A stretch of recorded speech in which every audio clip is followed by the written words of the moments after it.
And I think one of the key things about ABA is that you're able to craft a program. But I also think it's key who administers the ABA, because some ABAs I've read are very strict, are very structured and inflexible. But in our case, it was the opposite. Like we were able to learn and give input and adjust along the way. I think that's key to the success. ABA 會唔會令小朋友機械化？呢個係一個長久得唔到結論嘅討論。如果要拍小朋友會唔會機械化，或者我哋更加應該花精神去選擇優質嘅 ABA， 包括了解 supervisor 嘅能力、center 嘅理念、consulting 嘅經驗等等，揾一個適合及有能力嘅團隊。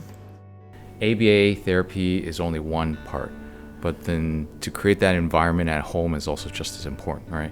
And we as parents have to create that environment. It's a partnership between ABA therapy and parents. So therapies is one thing, but for him to be able to apply what he's learned outside of therapy, it's up to us to guide him, to keep him going, to encourage him, to create that environment so that he will thrive.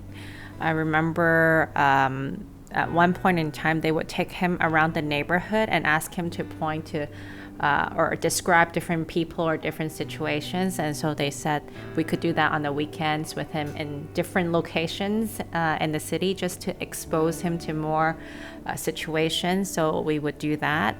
And I remember they taught us how to read a book. Kids not on the spectrum is quite natural. They would, point and ask questions. And maybe for our son, in the beginning, he wasn't as interested. So we would have to learn how to read the book, ask the right questions to prompt him. So we would, ask feedback from Tinny and Annie. We would role play with Annie. Is this how we should read the book? And then they would give us feedback and we'd practice with our son.